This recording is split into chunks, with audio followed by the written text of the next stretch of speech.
జగదీష్ రెడ్డి ఈ పేరు తెలంగాణ ఉద్యమానికి విడిదినటువంటి బంధం. తెలంగాణ ఉద్యమం ఉన్న చోట జగదీష్ రెడ్డి ఉంటారు, జగదీష్ రెడ్డి ఉన్న చోట తెలంగాణ ఉద్యమం ఉంటుంది. ఉమ్మడి నల్గొండ జిల్లాలో ఉద్యమాన్ని ఉరకలెత్తించి కేసీఆర్ గారు వెంట అనుక్షణం కూడా ఆత్మలాగా ఉంటూ నీడలాగా ఉంటూ ఆయనకు పూర్తిగా సపోర్టుగా ఉంటూ తెలంగాణ ఉద్యమంలో కర్త కర్మ క్రియలాగా వ్యవహరించారు జగదీష్ రెడ్డి గారు.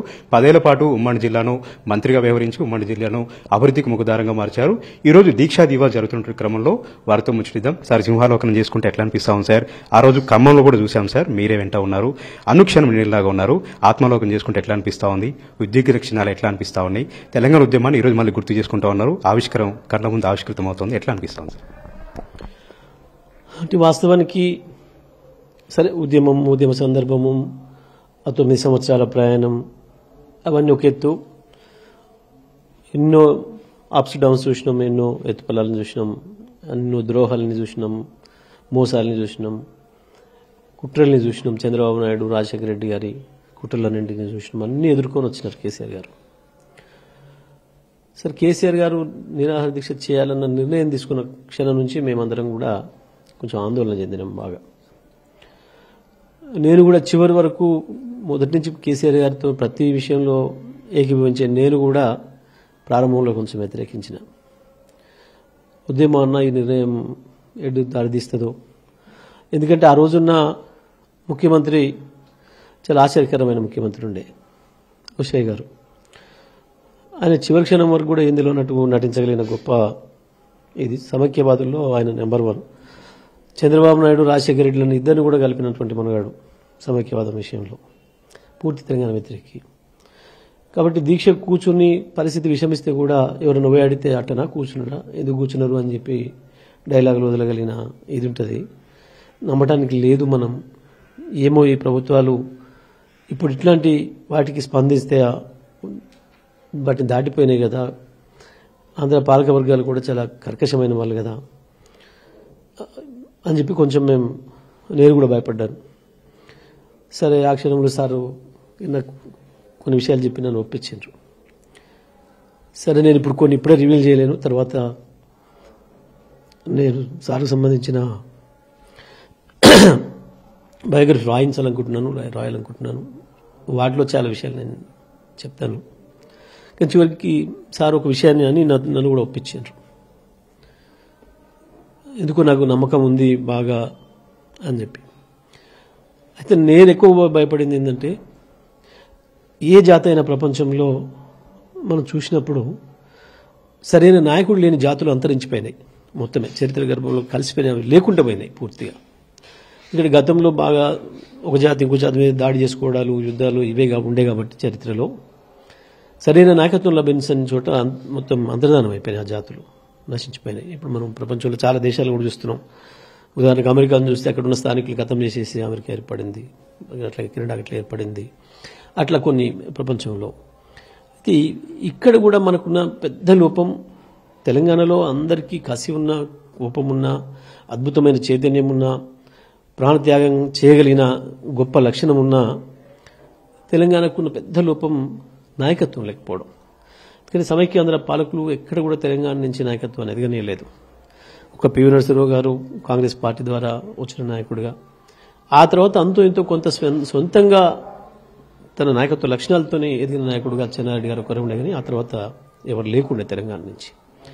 ప్రత్యేకించి తెలంగాణ కొరకే పుట్టిన నాయకుడు, తెలంగాణ ప్రజల్ని మాత్రమే ఐక్యం చేసి నడపగలిగిన నాయకత్వం లేదు. అది కేసీఆర్ రూపంలో మనకు దొరికిన ఒక బహుమానం, అద్భుతం.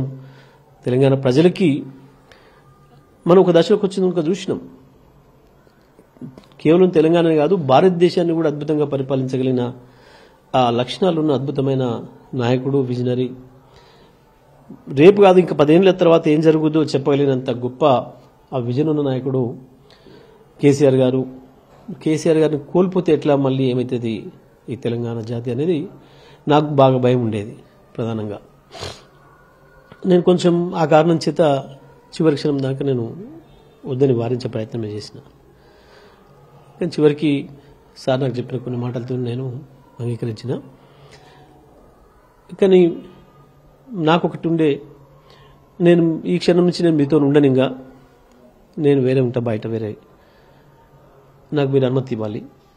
ఒకవేళ మీకు ఏదైనా ప్రమాదం జరిగే పరిస్థితి వస్తే ఎట్లా చేయాలనో ఏం చేయాలనో అది మాకు వదిలేయాలి మీరు, దయచేసి నేను మీ వెంట ఉంటే మీరు నన్ను చేయనీరు, మేము మీకు దూరంగా ఉంటా అని చెప్పి నేను సార్తో వెళ్ళలేదు.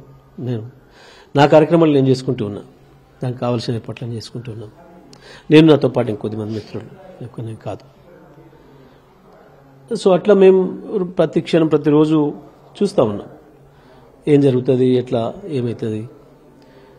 సరే అక్కడి నుంచి బయలుదేరడం, సార్ అలుగురు దగ్గర అరెస్ట్ చేయడం, మా నుంచి వెళ్ళి ఖమ్మం తీసుకుపోవడం, ఖమ్మంలో హాస్పిటల్లో కుట్రపూరితంగా నేను ఏదైతే ఊహించినో అదే పద్ధతుల్లో అప్పటి ముఖ్యమంత్రి ఒక కుట్ర చేసి సార్ను బదనాం చేసే ప్రయత్నం చేయడం. మళ్ళీ వెంటనే ఇమీడియట్గా నేను రంగంలోకి వచ్చి కేటీఆర్ గారితో మాట్లాడి, సార్తో మాట్లాడి, లేదు లేదు ఇది ప్రభుత్వ కుట్ర, ఎందుకంటే అప్పటికే తెలంగాణ వాదులు ఒక అనుమానం సృష్టించి వ్యతిరేకంగా మొదలుపెట్టించారు యాక్టివిటీస్. నేను కేటీఆర్ గారితో మాట్లాడి, సార్ పక్కన ఉన్నారు వారు, మాట్లాడిన తర్వాత లేదు ఇది ప్రభుత్వ కుట్రనే, నేను ఇక్కడ ఏదైతే అనుమానిస్తున్నా వారు కూడా అదే చెప్పాను, ఏం చేయాలి అంటే లేదు లేదు కొనసాగిస్తున్నట్టు చెప్పేద్దాం మనం, ఎందుకంటే మనం చేయలేదు అటువంటిది అని చెప్పి చెప్పడం. నేను వెంటనే హైదరాబాద్ నుంచి వెళ్ళి భవన్ నుంచి నేను మళ్ళీ ప్రకటన చేసి సార్ మొత్తం మేము కొనసాగిస్తున్నారు, కేసీఆర్ గారు ఇతర చేసుకోలేదు, ఇది ప్రభుత్వం కుట్ర, ఇది పథకం ప్రకారం చేశారు అని చెప్పి చెప్పడం. ఆ తర్వాత కేసీఆర్ గారిని అక్కడి నుంచి నిమ్స్కు షిఫ్ట్ చేయడం, ఇదంతా కూడా ప్రభుత్వమే చేసింది. అన్నీ కూడా చూసినాం మనం. చివరి రోజు వరకు కూడా కొంత మాకు టెన్షన్ ఉండే, కేటీఆర్ గారు, హరీష్ రావు గారు, మేము కూర్చొని రోజువారీ సమీక్ష చేస్తుంటే రోజు రోజుకు క్షీణిస్తుంది ఆరోగ్యం, ఏం చేయాలి, ప్రభుత్వాలు కదిలేటట్లేదు ఎట్లా అనుకుంటున్న సందర్భంలో కొంత హైదరాబాద్లో యూనివర్సిటీలో రాష్ట్రమంతటా కూడా ఈ తెలంగాణ వాదుల్లో ఆగ్రహం బాగా పెళ్ళుకింది. హైదరాబాద్లో సంఘటనలు జరగటం, అది పార్లమెంట్ జరుగుతుంది కాబట్టి ఆ సందర్భానికి అదృష్టవశాత్తు పార్లమెంట్లో ప్రధానంగా ములాయం సింగ్ గారు ఆ అంశాన్ని లేవనెత్తడం, మిగతా అన్ని పార్టీలు కూడా సపోర్ట్ చేయడం. అంతకుముందే కేసీఆర్ గారు చేసిన 9 ఏళ్ల కృషి వల్ల అన్ని పార్టీలకు కూడా తెలంగాణ అంటే ఏందో అర్థమైంది, తెలంగాణ ఎంత న్యాయమైన కోరికనో అర్థమైంది. వారు ప్రతి పార్టీ అధ్యక్షుని ఇంటికి వెళ్ళినారు, కార్యదర్శి ఇంటికి వెళ్ళారు, కలిసినారు.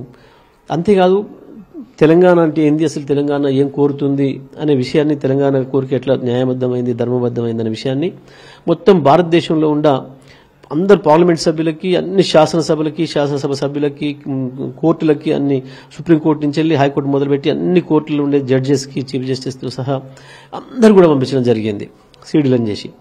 దయచేసి ఒక్కసారి మా కోరిక చూడండి, మా న్యాయబద్ధమైన కోరిక మాది ఎట్లా ఉందో తమరు ఒకసారి దీన్ని ఆలోచించండి అని చెప్పి ప్రతి ఒక్కరు కూడా కేసీఆర్ గారు లెటర్లు పెట్టడం జరిగింది అంతకంటే ముందే. దాంతో అందరికి కూడా అది న్యాయమైందని, ధర్మబద్ధమైందని తెలంగాణ కోరిక, ఇది సెంటిమెంట్ కాదు, ఇది వాస్తవం.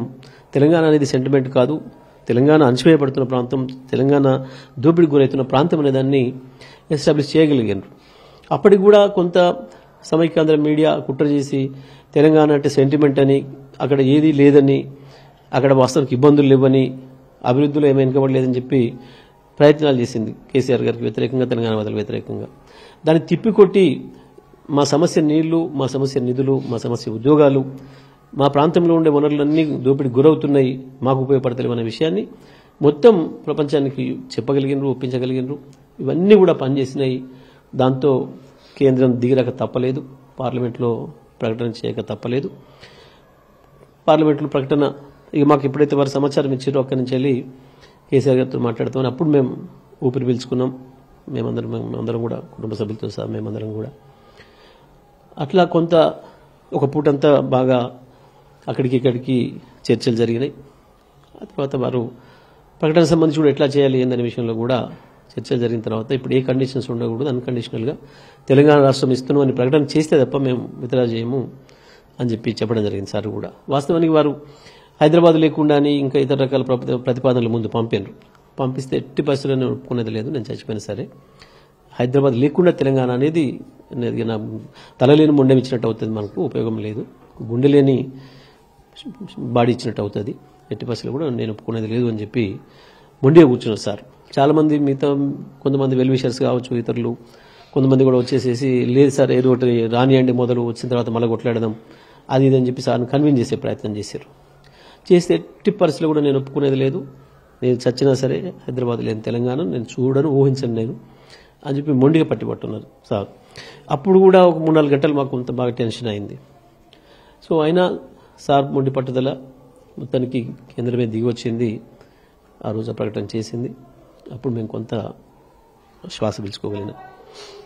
సార్ మీరు సూర్యాపేటలో చూసాం సార్, మీ గొంతు నొక్కి కూడా మిమ్మల్ని చేసే ప్రయత్నం చేశారు, మీ పైన 100 కేసులు పెట్టారు. మీరు ఒక ఆత్మబంధులాగా ఉన్నారు కేసీఆర్ గారు. ఆనాటి ఉద్విగ్నాలు, ఆ రోజు సబ్బండ వర్గాలు అవన్నీ కూడా గుర్తు చేసుకుంటే ఎట్లా అనిపిస్తోంది? 10 ఏళ్ల పాటు మంత్రిగా ఉరుకులు పడుకులు పెట్టించారు అభివృద్ధిని కూడా. ఈ రోజు జరుగుతున్నటువంటి ఈ కార్యక్రమాలు, ఈ రోజు జరుగుతున్న వాతావరణం కూడా ఈనాటి యువతకి ఏం చెప్తారు? వాస్తవానికి అది ఇక్కడ జరిగింది ఏదైతే ఉందో హైవే, అప్పటికి ఆనాటి ముఖ్యమంత్రి కిరణ్ కుమార్ రెడ్డి వచ్చిండ్రు. వచ్చి ఆయన ఏదో ప్రకటన చేసిండు, ఆ విద్యుత్ కరెంట్ లేకపోవడం కారణం కేసీఆర్ అనేదో మాట్లాడిన సందర్భంలో నేను కుప్పటికి వచ్చి కేవలం మన నల్గొండ జిల్లా బంధుకు పిలిపించినాం, హైవేల బంధుకు పిలిపించి పెద్ద ఎత్తున హైవే మీద, విజయవాడ హైవే మీద మనం రాస్తారు, ఒక వేలాది మందితో రాస్తారు చేసిన సందర్భంలో వాళ్ళు నన్ను అరెస్ట్ చేయడం. సరే, అంతకుముందు కేసులు అంటే చాలా ఉన్నాయి.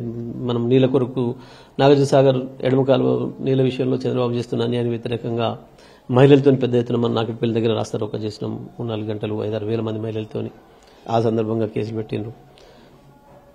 ఆ తర్వాత లగడపాటి రాజగోపాల్ నిజామాబాద్లో మన కార్యకర్త మీద కారెక్కిచ్చి కాలు ఎరగొట్టడం చేసినప్పుడు ఆయన ఆఫీస్ పైన తెలంగాణ ఉద్యమకారులు దాడి చేసే సందర్భంలో అప్పుడు కేసులు పెట్టిండ్రు, చాలా కేసులు పెట్టిండ్రు. కేసులు మనకు లెక్క కాదు, కేసులు ఉంటాయనుకొని వచ్చినాం, పెద్ద సమస్య కాదు. ఒక లక్ష్యం కొరకు పనిచేసడానికి వచ్చినప్పుడు మేము ఉంటామో పోతామో తెలియని స్థితిలో వచ్చినాం. వాస్తవానికి కేసీఆర్ గారి దగ్గరికి వెళ్ళినట్టుకి తెలంగాణ ఉద్యమంలో ఇదేదో ఎమ్మెల్యేలు అవుతారు, మంత్రులు అవుతారు, ఏదో అవుతారనే అటువంటి భావాలు మాకేం లేవు, అటువంటి ఆలోచనలు కూడా లేవు. తెలంగాణ వస్తే చాలు, మన ప్రాంతాన్ని విముక్తి చేసుకునే అవకాశం వస్తే చాలు, మన ప్రాంతానికి న్యాయం చేసుకునే దాని కొరకు కొట్లాడే అవకాశం వస్తే చాలు, మనం ఈ భూమి మీద పుట్టినందుకు మనకు అదే గొప్ప అనే భావనతోని పోయిన వాళ్ళం. సో అదృష్టవశాత్తు కేసీఆర్ గారి ఎత్తుగడలు, కేసీఆర్ గారి శక్తి, వారి యొక్క దార్శనికత, వారి పోరాట తత్వం, వారి మొండితనం అన్నిటి కారణంగానే తెలంగాణ వచ్చింది. వచ్చిన తెలంగాణలో చూసినాం మనం. ముందు వాస్తవానికి చెప్పాలంటే సరే చాలా పెద్ద చరిత్ర అవుతుంది, ఎందుకంటే తెలంగాణ హిస్టరీ కేసీఆర్ గారి గురించి చెప్పాలంటే రోజుల తరబడి పడుతుంది, మనం నిమిషాల మీద మాట్లాడుకుంటే ఇది కాదు. కానీ ప్రత్యేకించి ఒక దశలో కాంగ్రెస్లో కలపాలన్న ప్రతిపాదన కూడా వచ్చింది, కేసీఆర్ గారు సిద్ధపడ్డారు దానికి. తెలంగాణ ఇస్తే చాలు మనం పార్టీ ఎందుకు ఇంకా కాంగ్రెస్లో కలిపేసేసి వెళ్ళిపోదాం, మన పనులు మనం చేసుకుందాం అని కూడా మేము చర్చ చేసుకున్నాం. కాకపోతే కాంగ్రెస్ పార్టీ దాన్ని హ్యాండిల్ చేయడంలో విఫలమైంది. ఆ తర్వాత తెలంగాణ ప్రజలు, ఉద్యమ సంఘాలు, అనేక సంఘాలందరూ కూడా వచ్చి లేదు సార్ మీరు ఉండండి, పార్టీని కంటిన్యూ చేయండి, లేకపోతే ఇది ఈనగాసి నక్కలపాలు చేసినట్టు అవుతుంది. ఇప్పుడున్న ఈ తెలంగాణ కాంగ్రెస్ నాయకులకు ఒక్కడికి కూడా తెలంగాణ ఆత్మ లేదు, తెలంగాణ అర్థం కాదు, మళ్ళీ దొంగ చంద్రబాబు నాయుడు చేతుల్లోకి పోతుంది, కాంగ్రెస్ వాళ్ళు కూడా చంద్రబాబు నాయుడు చేతుల్లో కీలుబొమ్మలు అవుతారు, మళ్ళీ కొద్ది రోజుల్లోనే నాశనం చేసి తెలంగాణకు పరిపాలన చేసుకోరాలేదు, తెలంగాణ మొత్తం ఆగమైపోయింది అని చేసి దీన్ని బదనం చేసి మళ్ళీ కలిపే ప్రయత్నం కూడా చేస్తారు ఇటువంటి దుర్మార్గులు వాళ్ళు. కాబట్టి మీరుండటమే సరైంది, మీ నాయకత్వంలోనే తెలంగాణ అభివృద్ధి చెందాలి. ఎందుకంటే మీరు మొత్తం రాష్ట్రంలో ఇన్సూరెన్స్ తిరిగిన వాళ్ళు కాబట్టి ఏ గూడెంలో, ఏ గుండెలో, ఎవరి మనసులో ఏ బాధ ఉందో తెలిసిన వాళ్ళు మీరు. ఏ ప్రాంతంలో ఎటువంటి అవసరాలు ఉన్నాయో, ఏ చుక్క నీళ్లను ఏ ఇంచు భూమికి ఇవ్వాలనో మీకు తెలిసినంత ఎవరికి తెలియదు. మీరు ఉండడమే సరైంది, మీరు ఉండండి అని చెప్పి పెద్ద ఎత్తున రోజు ప్రజా సంఘాలు, ఇతర సంఘాలు, తెలంగాణ వాదులందరూ కూడా వచ్చి ఒత్తిడి చేయడం, దాంతో కాంగ్రెస్ కూడా సరైన పద్ధతుల్లో ఆహ్వానించలేదు, సరైన పద్ధతుల్లో తీసుకోలేదు. కాబట్టి కాంగ్రెస్ నాయకులకు ఉన్న అహంకారం అప్పుడు కేసీఆర్కి ఏం లేదు, కేసీఆర్ ప్రజల్లో ఏం లేదు, కాబట్టి కేసీఆర్ని తీసుకోవాల్సిన అవసరం లేదని తెలంగాణ కాంగ్రెస్ నాయకులు పోయి చెప్పడం. సో దాంతో మనకు మంచి జరిగింది, తెలంగాణ ప్రజలకు మంచి జరిగింది. వాస్తవం చెప్పాలంటే కాంగ్రెస్ మిస్హ్యాండిల్ చేసుకోవడం అనేది ఏదైతే ఉందో తెలంగాణ ప్రజల నెత్తిన పాల్పోసినట్టు అయింది. కేసీఆర్ గారి నాయకత్వంలోనే ప్రభుత్వం ఏర్పడడం, ప్రజలందరూ కూడా కేసీఆర్ గారిని ఆహ్వానించడం, వారి నాయకత్వంలో ప్రభుత్వం ఏర్పడడం, దాంట్లో ప్రత్యేకించి మొదటి నుంచి పనిచేసిన వాళ్ళు, తెలంగాణ ఉద్యమ లక్ష్యాలు తెలిసిన వాళ్ళను మంత్రులుగా తీసుకోవడం, దాంతో ప్రతి ఇంచు భూమిని తడిపే అవకాశం, ప్రతి గుండెను తట్టిలేపే అవకాశం, ప్రతి సమస్యకు పరిష్కారం చూపే అవకాశం కేసీఆర్ గారి యొక్క పరిపాలన దీక్ష దక్షతలకు నిదర్శనంగా నిలబడ్డది. అసలు తెలంగాణనే పరిపాలించుకొస్తుందో రాదు అని చెప్పి చాలామంది పరిశీలకులు, విమర్శకులు ఆలోచన చేస్తుండే. ప్రత్యేకించి పక్కన కొద్దిమంది రోజు పూజలు చేసే వాళ్ళు కూడా ఉండే. కేసీఆర్ విఫలం కావాలని, తెలంగాణ విఫలం కావాలని కోరుకుంటున్న ముఖ్యమంత్రి పక్క రాష్ట్రంలో ఉండే. ఈ రకంగా అనేకమైన కుట్రలు ఒకటి ఆ తర్వాత ప్రభుత్వాన్ని పడగొట్టే కుట్ర చేశారు. చాలా మందికి ఈ సందర్భం వచ్చింది కాబట్టి చెప్పాల్సి వస్తుంది. ఎందుకు తెలుగుదేశం వాళ్ళని కేసీఆర్ తీసుకుంటున్నాడు అని చెప్పి చాలా మందికి కోపం వచ్చేది, మన వాళ్ళకి కూడా, ఉద్యమకారులకు కూడా పాపం తెలియక, లోపల జరిగే విషయాలు తెలియదు కాదు. ఎందుకంటే చంద్రబాబు నాయుడు కాంగ్రెస్తో కలుపుకొని మజ్లిస్ను కూడా కలుపుకొని మన ప్రభుత్వాన్ని కూడా కొట్టే ప్రయత్నం చేశాడు. ఆ సందర్భంలో మనకు మజ్లిస్ మిత్రుల నుంచి సమాచారం వచ్చింది ఈ రకమైన ప్రయత్నం జరుగుతుంది అని చెప్పి. ఆ సమయంలో ఇక చంద్రబాబు నాయుడు ఆనవాళ్ళు ఇక్కడ ఉండనిస్తే మనకు నష్టం జరుగుతుంది ఎప్పటికైనా అని చెప్పి తెలుగుదేశం లేకుండా చేయాలని చెప్పి తెలుగుదేశం పార్టీ నుంచి కూడా మన వాళ్ళందరూ కూడా తీసుకోవడం జరిగింది. ఇట్లా అనేక సంఘటనలు, అనేక సందర్భాలు. తర్వాత 5 సంవత్సరాలు కూడా మనం చంద్రబాబు నాయుడు కుట్ర నుంచి వెళ్ళి బయటపడడం కొరకు, మనం బలోపేతం చేసుకుని మనం నిలదొక్కుకోవడం కొరకు మళ్ళీ మరొక ఉద్యమం చేయాల్సి వచ్చింది కేసీఆర్ గారు. బయటపడకుండా అది అంతర్గతంగా చేయాల్సిన సందర్భం. ఆ సందర్భంలో కొంతమందితో అపార్థాలు వచ్చినప్పటికి కూడా అది అవసరమైంది కాబట్టి రాష్ట్ర ఏర్పాటు కొరకు, రాష్ట్ర భవిష్యత్తు కొరకు అటువంటి అనేకమైన నిర్ణయాలు కూడా చేయడం జరిగింది. అట్లా నిలబెట్టుకున్నాం. రాష్ట్ర ప్రగతి విషయంలోనైతే మనం ప్రత్యేకంగా మనం ఇలా చెప్పుకునేకర్లేదు, ప్రజలే చెప్తున్నారు. ఏడాది కాలంలోనే రేవంత్ రెడ్డి చెప్పిస్తా ఉన్నాడు ప్రజలతోని. వాళ్ళదైన భాషలో చెప్తున్నారు బ్రహ్మాండంగా. ప్రజలు మనం ఉపయోగించలేం కానీ ప్రజలకు కోపం వస్తుంది, వాళ్ళ హృదయాల నుంచి వెళ్ళి వస్తున్న అగ్ని మనకు కనబడుతుంది. కేసీఆర్ పరిపాలన దక్షత ఏందనేది ఒకటే ఇక్కడ కీలకమైన పాయింట్ ఏంటంటే, మొన్నటిసారి మనం ఓడిపోవడానికి ప్రధానమైన కుట్ర మోడీ రేవంత్ మధ్యన జరిగిన కుట్ర. ఎన్నికల ముందు కావాలనే బీజేపీ పార్టీని బలహీనం చేసుకొని రేవంత్ రెడ్డిని ఎంకరేజ్ చేసి మోడీ ఆయనకు కావాల్సిన అన్ని రకాల సపోర్ట్ చేసి కేసీఆర్ని ఎట్టి పరిస్థితుల్లో తెలంగాణలో దించాలన్న ఆలోచనకు వచ్చినప్పుడు, ఎందుకు అంటే కేసీఆర్ తెలంగాణ ఇళ్లలు దాటి మహారాష్ట్రను కూడా దాటుకొని, కర్ణాటక మహారాష్ట్రలను దాటుకొని గుజరాత్లకు ఎంటర్ అయ్యిండు, ఢిల్లీ ఉత్తరప్రదేశ్లను దాటుకొని కాశ్మీర్ దాకా పోతున్నాడు. కేసీఆర్ కీర్తి ప్రతిష్టలు. ఎందుకంటే గుజరాత్లో రైతులు కేసీఆర్ గురించి మాట్లాడుతున్నారు, కాశ్మీర్ ప్రజలు కేసీఆర్ గురించి మాట్లాడుతున్నారు, పంజాబ్ రైతులు కేసీఆర్ గురించి మాట్లాడుతున్నారు, ఉత్తరప్రదేశ్ మధ్యప్రదేశ్ రైతులు పంజాబ్ కేసీఆర్ గురించి మాట్లాడుతున్నారు. ఇక్కడ రైతు బంధు పథకం కావచ్చు, రైతు బీమా పథకం కావచ్చు, మనం చేసిన రుణమాఫీ కావచ్చు, 24 గంటల విద్యుత్ కావచ్చు రైతాంగానికి, ఇవన్నీ కూడా కేసీఆర్ రూపంలో అక్కడ ప్రజలకు వీటి రూపంలో పోయినాయి. అది మోడీ కోపానికి కారణమైంది. ఓహో, భారతదేశానికి ఒక ప్రత్యామ్నాయం వస్తుంది, నేను కేవలం రాహులే ఉంటాడులేమనుకున్నా, రాహుల్తో నాకేం ప్రమాదం లేదని అనుకున్నా, కానీ కేసీఆర్ రూపంలో ప్రమాదం వచ్చేటట్టున్నది అని చెప్పి ఒక కుట్రపూరితంగా తన పార్టీని తగ్గించుకొని కాంగ్రెస్ కదా ఆయన దృష్టిలో రేవంత్ను లేపి, ఇంకా రేవంత్ ఎప్పటికైనా నా మనిషి అనే భావనతో ఉన్నాడు ఆయన మోడీ గారు. కాబట్టి ఆ రకంగా చంద్రబాబు కూడా తన చేతికి వచ్చిండు కాబట్టి రేవంత్ చంద్రబాబు శిష్యుడు ఒకవైపు, ఇప్పుడు ఆయన కూడా నా కంట్రోల్కి వస్తుండ అనేది ఒకటి ఉంది. కాబట్టి ఆ రకంగా వీళ్ళు ఒక పథకం ప్రకారమే చేసి మన ఒకటే ప్రయత్నం చేశారు. మనం చేసిన ఇవాళ ప్రజల్లో అది పోలే. మనకంటే ఎక్కువ భయపడ్డది బాధపడ్డది భారతదేశ రైతాంగం. అరే కేసీఆర్ ఎట్లా పోతాడు, కేసీఆర్ పోకూడదు కదా, ఇన్ని చేసి ఏదో జరిగింది అనే భావన. సో ఇవాళ కేసీఆర్ గారు ఏంది అనేది, కేసీఆర్ యొక్క అవసరం ఏంది, కేసీఆర్ ఆవశ్యకత ఏందనేది తెలంగాణ సమాజం మరొకసారి గుర్తు చేసుకుంటుంది. ఇవాళ ఏ సమస్య వచ్చినా చరిత్రలో ఎప్పుడు చూడని విధంగా తెలంగాణ ప్రజలకు ఎక్కడ సమస్య వచ్చినా care of address Telangana Bhavan అయింది. అలా తెలంగాణ భవన్కి వస్తున్నారు. బహుశా ప్రపంచ చరిత్రలోనే ప్రజలకు ఒక సమస్య వచ్చినప్పుడు ఒక పార్టీ ఆఫీస్ వెతుక్కుంటూ రావడం అనేది బహుశా మన దగ్గరే సాధ్యమైంది, అది కేసీఆర్తోనే సాధ్యమైంది.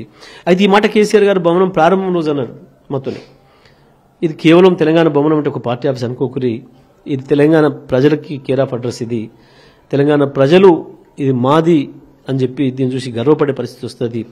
తెలంగాణ ప్రజలకు ఎక్కడ సమస్య వచ్చినా ఇది కేర్ ఆఫ్ అడ్రస్ అవుతుంది, ఇది షెల్టర్ అవుతుంది అన్నమాట మరి ఆ రోజు చెప్పినరు. ఇవి అక్షరాల ఇవాళ ఇది నిజమై కనబడుతున్నాయి. ఇటువంటి సందర్భంలో తప్పకుండా మరి ఇవాళ కొన్ని శక్తులు వచ్చినాయి. మనం ఊర్లలో వింటుంటాం, చీమలు పెట్టుకున్న పుట్టల పాములు జొరబడ్డాయి అని చెప్పి. ఆ పద్ధతుల్లో ఇవాళ మోడీ కుట్రతోని కొన్ని శక్తులు వచ్చాడ కూర్చున్నా ప్రజలు వాస్తవాన్ని గమనించారు.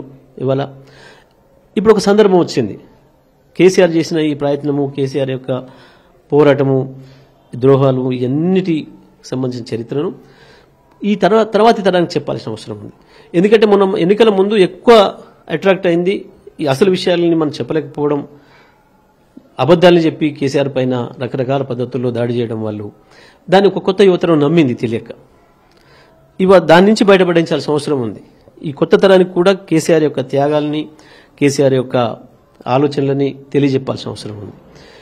కాబట్టి మన చరిత్రను, మన పోరాట చరిత్రను తెలంగాణ రాష్ట్రం ఏర్పడడానికి జరిగిన పోరాటాలన్నింటినీ కూడా నెక్స్ట్ తరానికి అందించాలి. కాబట్టి ఇవాళ ప్రజలందరూ కూడా కేసీఆర్ వైపు చూస్తున్న ఈ సందర్భంలో మనం దీన్ని గుర్తు చేయడం సరైందని చెప్పి భావించి ఈరోజు దీక్షా దివస్ కార్యక్రమాన్ని పెద్ద ఎత్తున మనం నిర్వహించుకుంటున్నాం.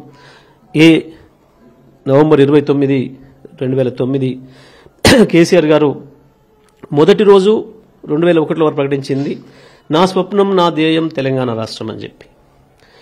ఆ రోజు చెప్పేటప్పుడు అనేక మంది అనేక సలహాలు ఇచ్చి అనేక రకాల ఉద్యమ రూపాలను చెప్పినా ఎట్టి పరిస్థితులలో 60 ఏళ్ళు నష్టపోయింది చాలు, మన బిడ్డ మన విద్యార్థిది ఒక్క క్లాస్ ఒక తరగతి గంట కూడా వేస్ట్ కావద్దు, ఒక్క రక్త చుక్క కూడా కారొద్దు తెలంగాణ ప్రజలది, ఆ పద్ధతిలో తెచ్చుకుందాం తెలంగాణ. రాజ్యాంగం మనకి ఏదైతే అవకాశం ఇచ్చిందో ఆర్టికల్ 3 అంబేద్కర్ గారు పొందుపరిచింది, దాన్ని ఆధారం చేసుకునే తెలంగాణ తెచ్చుకోవాలి. శాంతియుతమైన పదం గాంధీ ఏదైతే చూపించిండో ఆ పదంలో వెళ్ళాలి, ఎన్నికల ఆయుధంగా తీసుకొచ్చుకోవాలని చెప్పిండ్రో దాన్ని 9 సంవత్సరాలు తూచా తప్పకుండా అమలు చేసిండ్రు. చివరికి అన్ని కుట్రలు చూసిన తర్వాత అవసరమైతే నేను ప్రాణత్యాగం చేస్తే తెలంగాణ కొరకు కానీ ఇంకోరెవరిని కూడా నష్టపోనివ్వను అని చెప్పి 2001లోనేమో నా స్వప్నం నా ధ్యేయం తెలంగాణ రాష్ట్రం అని చెప్పి ప్రకటించిన కేసీఆర్ 2009 నవంబర్ 29 నాడు కేసీఆర్ చచ్చుడో తెలంగాణ వచ్చుడో అయితే తెలంగాణ జైత్రయాత్ర చేయండి లేదా కేసీఆర్ శవయాత్ర చేయండి అని చెప్పి ప్రకటించి ఆ మరణ దీక్ష కూర్చోవడం అనేది తెలంగాణ ఉద్యమం పదంలో తెలంగాణ రాష్ట్ర ఏర్పాటు విషయంలో కీలకమైన రోజు. కాబట్టి ఈ రోజును మనం గుర్తుగా ఈ దీక్షా దివస్ కార్యక్రమాన్ని చేసుకుంటున్నాం. ఈ సందర్భంగా ప్రజలందరూ కూడా ఇటువంటి విషయాలన్నీ తెలవాలని, ఇవన్నీ రేపటి తరానికి కూడా తెలిసి స్ఫూర్తినిచ్చే విధంగా ఒక లక్ష్యం కొరకు పనిచేసేటప్పుడు ఎన్ని అంశాలు ఉంటాయి, ఎట్లా ఉంటుంది, నాయకుల యొక్క నిబద్ధత ఎట్లా అవసరం అనే విషయాన్ని కూడా చెప్పడం కొరకు మనం ఈ కార్యక్రమాన్ని తీసుకున్నాం. కేసీఆర్ గారు ఇంకో మాట కూడా చెప్పినారు 2001 జలదృశ్యంలో, నేను ఒక లక్ష్యం కొరకు బయలుదేరి వస్తున్నా, నాకున్న పదవులన్నీ వదిలేసి వస్తున్నా, నేను ఈ క్రమంలో ఈ పోరాట క్రమంలో నేను ఎప్పుడైనా వెనుదిరిగితే రాళ్ళతో నన్ను కొట్టండి అని చెప్పి ప్రకటించిన ఏకైక నాయకుడు కూడా కేసీఆర్ గారే. ఇవన్నీ కూడా మనం గుర్తు చేసుకోవాల్సిన అవసరం ఉంది, చరిత్రను తర్వాత చెప్పాల్సిన అవసరం ఉంది. దాని కొరకే మనం ఇవాళ ఈ కార్యక్రమాన్ని ఏర్పాటు చేసుకున్నాం. సార్, యువతనంతా కూడా రెచ్చగొడతా ఉన్నారు సార్, నేటి తరం యువతను ఇచ్చాం మేమిచ్చాం అని చెప్పేసి పదే రేవంత్ రెడ్డి చెప్తున్నారు. దీనిపైన కూడా ఒక క్లారిటీ, నేటి తరం యువతకు ఏం చెప్తారు? ఒకప్పుడు అశోక్ నగర్ వాళ్ళకి చాలా ఇష్టమైన ప్రాంతం. గత సంవత్సరం అంతా వాళ్ళ అధినాయకుడు రాహుల్ గాంధీని కూడా తీసుకొచ్చి అశోక్ నగర్లో ఛాయ్ తాగిపించారు. ఇప్పుడు అదే అశోక్ నగర్ పేరు వింటే వణుకుతున్నాడు, అశోక్ నగర్లో నలుగురు కనబడ్డారంటే భయపడుతున్నాడు, అశోక్ నగర్లో నలుగురు కలిసి ఉండడానికి వీల్లేదని శాశ్వతమైన నిషేధాజ్ఞలు పెట్టిండు. అంటే ఏ యువత అయితే ఆ రోజు ఈయన మాటలు నమ్మిందో, మాయ మాటలు నమ్మిందో, తనకు తాను నష్టం చేసుకుందో, ఇవాళ అదే యువత అతి తక్కువ కాలంలోనే తెలుసుకున్నారు. ఇప్పుడు రేవంత్ అక్కడికి వస్తే ఆయన అంతకుముందు ఏదైతే చెప్పిండో వీపు చింతపండు చేయండి అని చెప్పి రేవంత్ వీపు కొరకు ఎదురు చూస్తున్నారు ప్రజలు. ఇది ఇంతకు మించి చెప్పాల్సిన అక్కర్లేదనుకుంటున్నాను. ఈ విధంగా సింహాలోకనం చేశారు. కేసీఆర్ గారితో తనకున్నటువంటి అనుబంధాన్ని కూడా గుర్తు చేసుకోవడం జరిగింది. ఎవరెన్ని కుట్రలు చేసినా, ఎవరెన్ని నిర్బంధాలు చేసినా కూడా తెలంగాణ సమాజం తరఫున కొట్లాడేది ఏకైక పార్టీ బీఆర్ఎస్ పార్టీ మాత్రమే. ఎన్నో ఉద్యమాలు చేశాం, ఎన్నో పోరాటాలు చేశాం, అంతిమంగా తెలంగాణ రాష్ట్రాన్ని సాకారం చేసుకున్నాం. సాకారం చేసినటువంటి తెలంగాణలోనే దేశంలోనే నెంబర్ 1గా నిలిపినటువంటి ఘనత కేసీఆర్ గారిని చెప్తా ఉన్నారు. ఈరోజు దీక్షా దివస్ సందర్భంగా యువత అంతా కూడా ఇవన్నీ విషయాలు తెలుసుకోవాలి, యువత జాగృతం కావాల్సినటువంటి ఆవశ్యకత మరోసారి ఏర్పడిందని కూడా మాజీ మంత్రి సూర్యాపేట ఎమ్మెల్యే కేసీఆర్ గారికి అనుంగు శిష్యుడు, కేసీఆర్ గారికి ఆత్మబంధువుగా ఉన్నటువంటి జగదీష్ రెడ్డి మనతో చెప్తా ఉన్నారు.